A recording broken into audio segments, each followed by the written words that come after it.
Day with Dr. Tammy Bradshaw Scott, a program dedicated to addressing current issues and offering solutions and hope for each new day.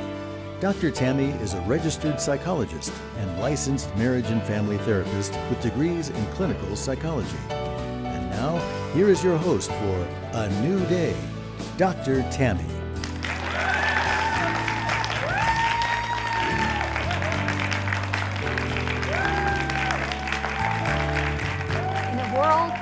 Rapidly changing, particularly in the areas of technology, healthcare, and finances, some folks experience great concerns about how to manage and navigate through some of the day-to-day challenges. The world, as we know it today, has definitely become more complex. We have experienced many wonderful and positive changes, but we are also left with a great number of concerns. When we consider our aging or elder population, we realize that they have walked through a country and a world that has undergone glorious and tragic moments. We also know that our elder population knows a thing or two, and we would be most wise to listen to their words of wisdom and caution. I believe that we can more successfully determine our course through life, and we can boldly face our challenges if we approach life as an informed participant. In other words, we will be more successful in life if we are willing to listen to those who have gone before us. At this time, I would like to introduce our guest, an incredible woman who has definitely experienced much in her lifetime, and she is here to share with us what she has learned along her life journey. She is here to impart words of wisdom. Please join with me in welcoming Sally Inglis. It's an honor to be invited. I was so happy when I was chosen to do this. I don't know how much wisdom you're going to get, but you're going to get a lot of stories. Okay. I think we might get a little wisdom along the way. Maybe. Miss Sally. So, tell us, who is Sally Inglis? Oh my goodness, who is Sally Inglis? Sally Inglis was John's wife. Okay. Sally Inglis was Scott, Mark, and David's mom. Mm-hmm. Sally is a lot of different things, but most of all, Sally is Sally. Okay. Well, welcome, Sally. Thank you. So privileged to have you here. Tell us a little bit about your early years. First of all, when were you born and where were you born? You want to know the year? I do. You're at an age you don't care. I was born in 1930. Okay, 1930. And I was born in a small town in Ohio. Oh. And I grew up in the same house, in the same home in Ohio. We never moved. My mom and dad never moved almost their entire life. They died and were buried in Piqua, Ohio, which is, and by the way, Piqua means white man out of the ashes, which is an Indian phrase. Oh, okay. And Piqua, Ohio was at a junction of the Erie Canal. Mm. And Piqua, Ohio had a mill that made underpants. Oh. And those underpants were called BVDs. Okay. And do you know what BVDs? No? No. Better ventilated drawers.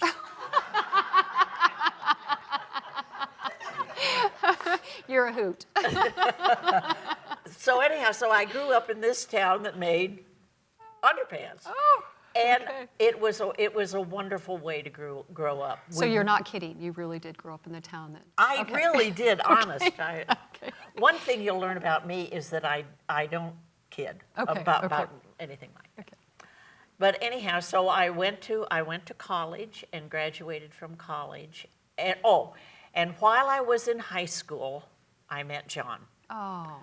And your John, high school sweetheart. My high school sweetheart. And John was a year older. Or a year younger than I was.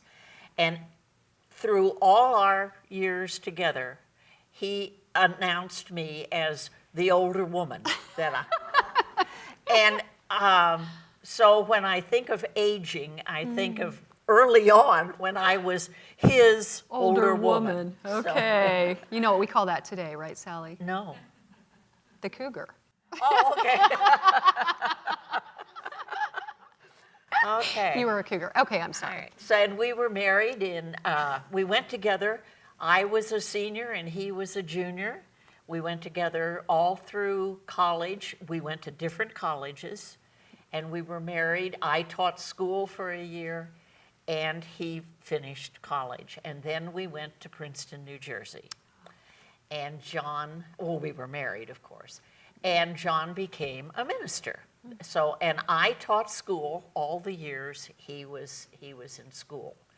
And Princeton Princeton is a great town. And we would see Albert Einstein walking up and down the street. He lived very close to the university. That is incredible. And so we would see him. I never was in, he invited special people to his home. Oh. And we were never invited, but oh. Yeah.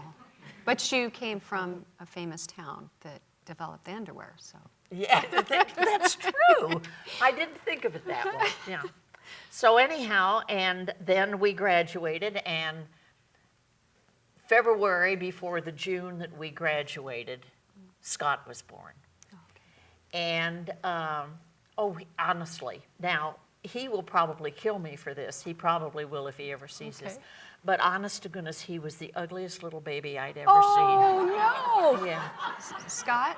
Scott. Scott, I hope that you're not watching. He truly was. I felt so sorry. And I sent a picture of him to my father. And my father telephoned me and said, "Don't you ever do that to me again." Oh, gosh. So anyhow, to continue. And after we graduated, or after John graduated from seminary, he wanted to go into the Army. Okay. So he enlisted in the Army and went to Fort Slocum, which was the chaplain's training school, and he became a chaplain in the Army. Wonderful. And he went to Fort Bragg, North Carolina, and became a paratrooper. Oh, my goodness. And I don't remember much about that because I was raising this adorable child. Apparently. But the one thing I do remember was the wonderful ballooning parachutes that came out of these huge airplanes when they would have these mass drops at Fort Bragg. But in Fort Bragg, my Mark was born. And he was a chubby little, cute little Was he cuter? I was going to say. So we went to Cincinnati. And in Cincinnati, John was the chaplain of the juvenile court of Greater Cincinnati. And this was one of the most interesting times in our married lives because being a part of the juvenile court, he had the ear of the judge, and the judge had his ear too. Okay. And there were homes in Cincinnati where young people went to, juvenile children went to, when they were not in jail, and were either coming out of jail or going into one of these homes. That there was time in between there. So what did he do? So the judge would come in and he'd say, "Hey, John, I've got this girl here that needs a place to stay." Oh.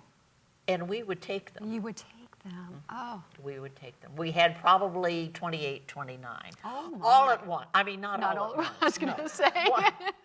One at a time. And I want to tell you something about the juvenile delinquents. I never lost anything. Not a piece of silver, not anything nothing. Nothing was ever stolen from my house during the time those children stayed. So there's something to be said for them. Yes. I mean, if they are in the right environment. And Correct. I felt it was right. That's amazing. So how long did you all do that? How many years? 4. 4 years. Yeah, Okay. 4 years. And we had a tiny little house. I mean, we didn't have a big home, but the girls always stayed, and they were all girls. What do you think of that? Oh. But anyhow, we took unwed mothers that were pregnant, and we also took girls that had had babies that were alone.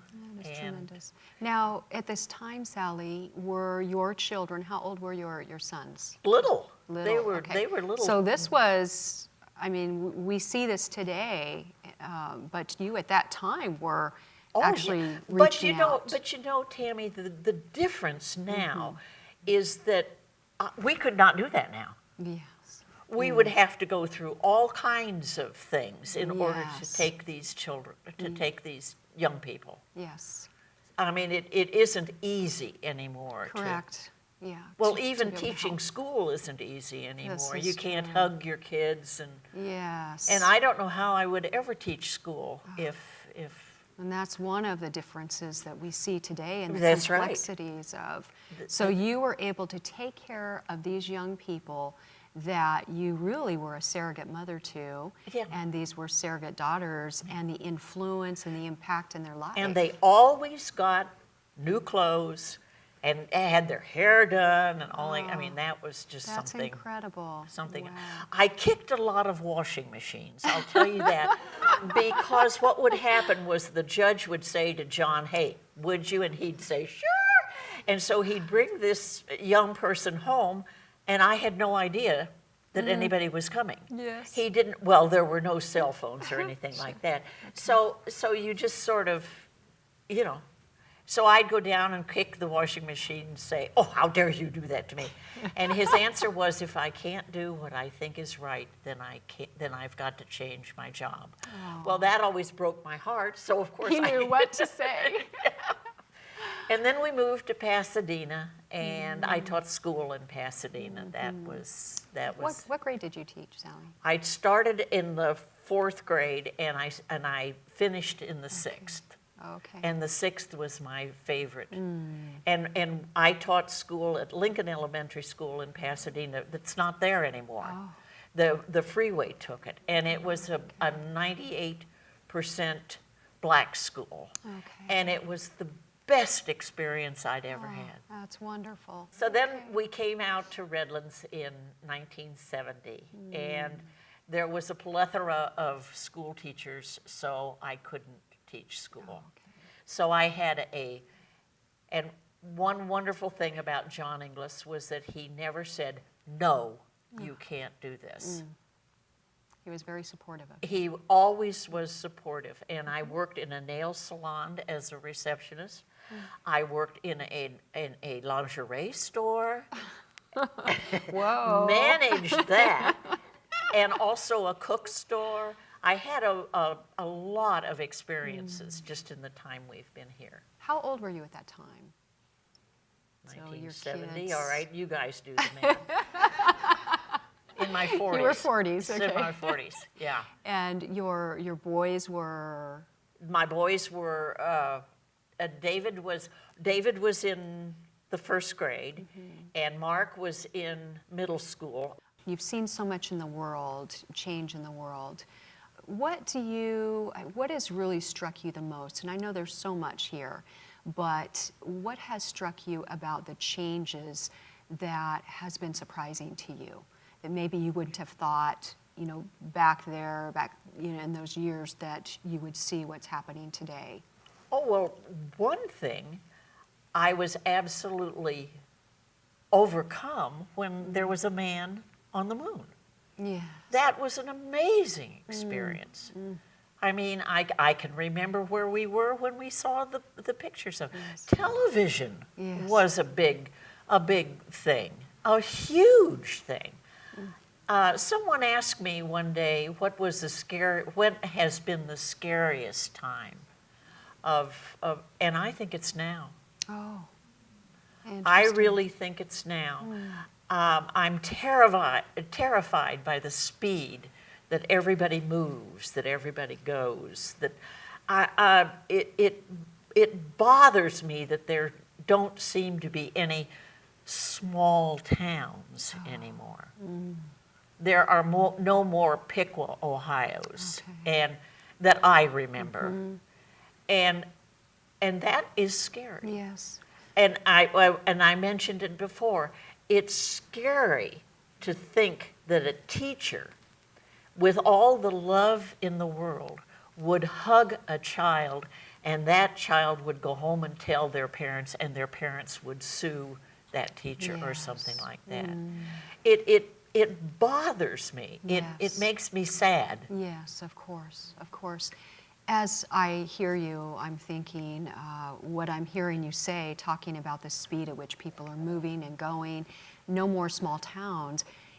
Would you say that we've lost our personal, our personal communication, our connectedness? I think we've lost the ability to sit and listen to one another. All right, you go into a restaurant, you and your husband go into a restaurant, and you sit down at a table, and everybody around you is... Yes, I see it, yes. And that is sad. It is very sad. They're not connecting, they're not relating, they're not listening, talking. And you go into... All right, you go into a store and you say, "Hi, good morning, how are you?" And they look at you as if you've got a disease. Now, a lot of them are very friendly, but anyhow. And because they're not used to that. And just as you said, people they've got their cell phones out, their tablets out. And I agree, going into the store, they're connected with their smartphone, and they're not greeting, they're not saying hello, they're not paying attention. Exactly. They're not paying attention to the other person in line who may be going through a hardship and experiencing something. I was in the grocery the other day, and there was a woman who didn't have quite enough money to pay her bill. Well, I had a bunch of change, so I gave so she could finish. And really, it was kind of selfish because you wanted to get through the line. I was in a hurry. They're almost pay your bill. But there is an advertisement on television, and it's about somebody who pays it forward. Yes. Who pays a kindness forward. Isn't that wonderful? It is wonderful. Isn't that a wonderful thing? Yes. But it's rare. It's rare to see it today. Everybody's, just too... However, being disabled and using a walker, I find that people are very genuine and will open a door, or I go into some places and they'll come from inside and come out and open the door for me. Nice. So that it isn't, it isn't. It's not all bad. So Okay. there are people who care. Very good. And a lot of people don't know how to care. Yes. Sally, what advice, words of wisdom do you have for us about this, what is you just spoke of, which I absolutely agree with. I see it as a therapist working with people. It is a problem. It is very scary.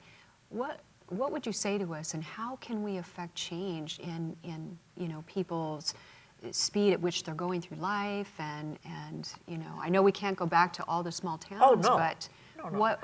And you really wouldn't want to.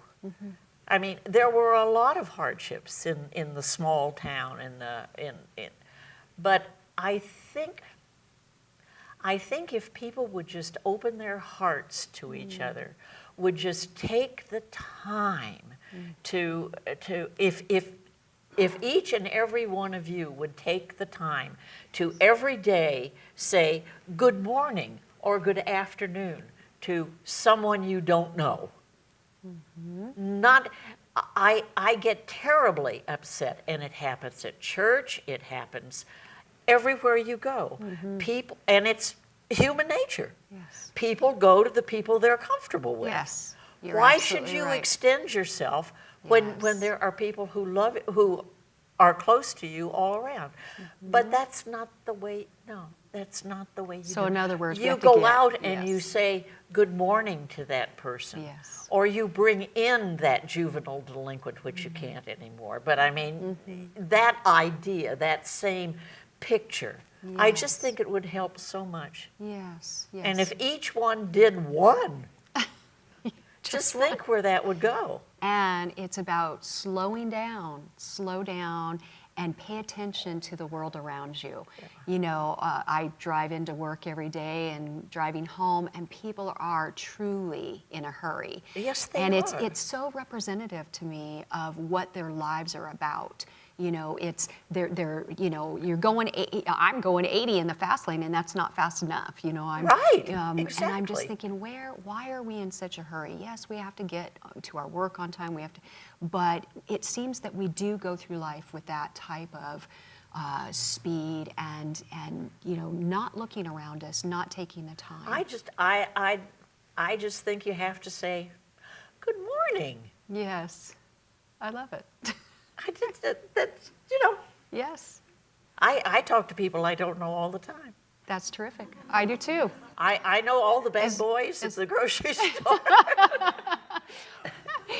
And I do see that about you, and I think that that is such a something that we all need to take away today and really understand that one of the, you know, as I said earlier, we've had wonderful, you know, growth and changes throughout the yes. years, but there has been a lot of devastation, a lot of loss.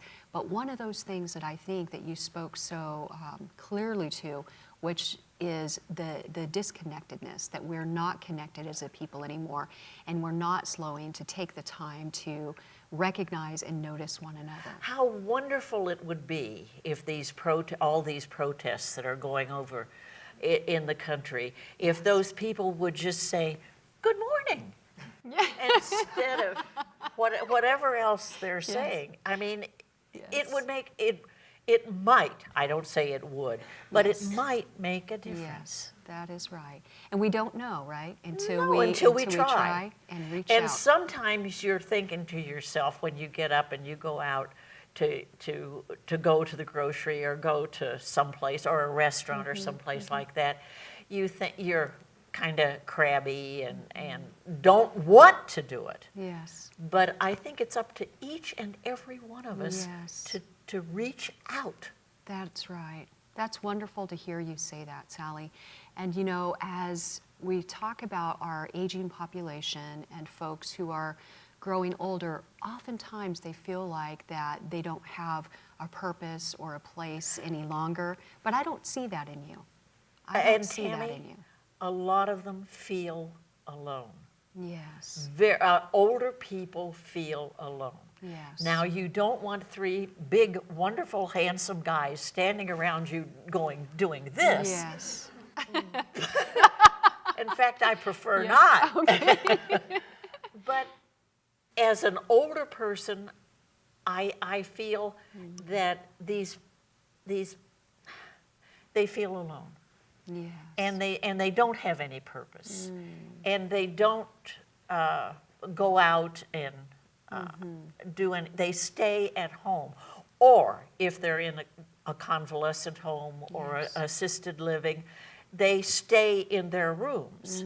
And darling, those rooms can get pretty small. Yes. I mean, they really can. And no matter how many nurses and people you have, you always like somebody new.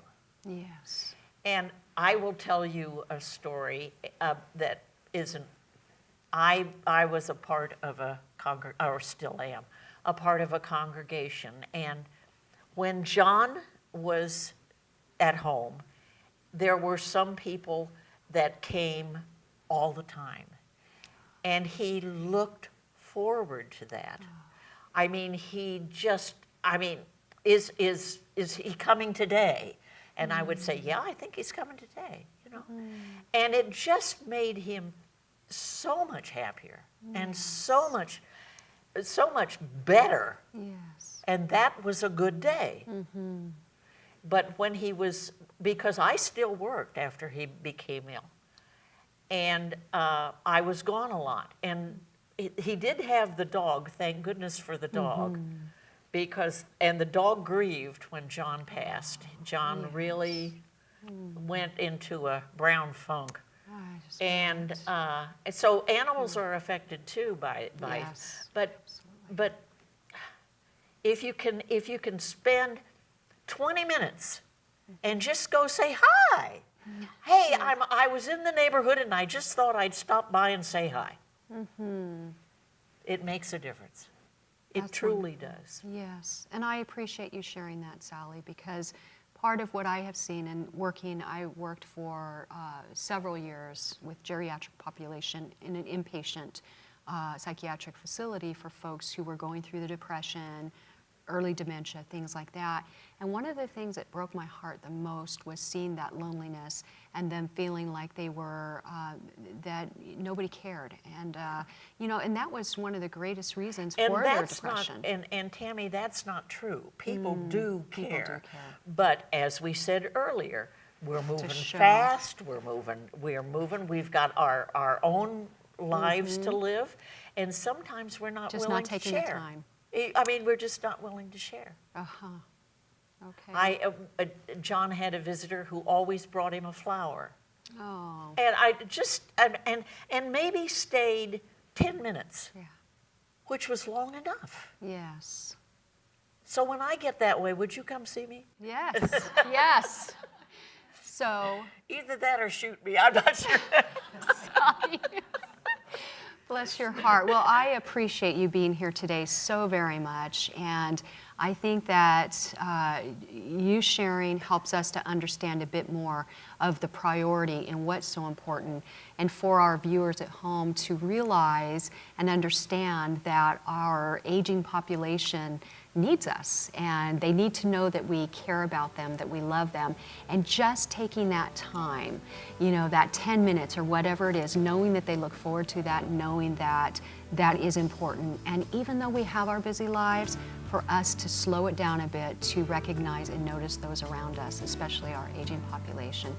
Thank you so much for joining us today on A New Day. Thank you.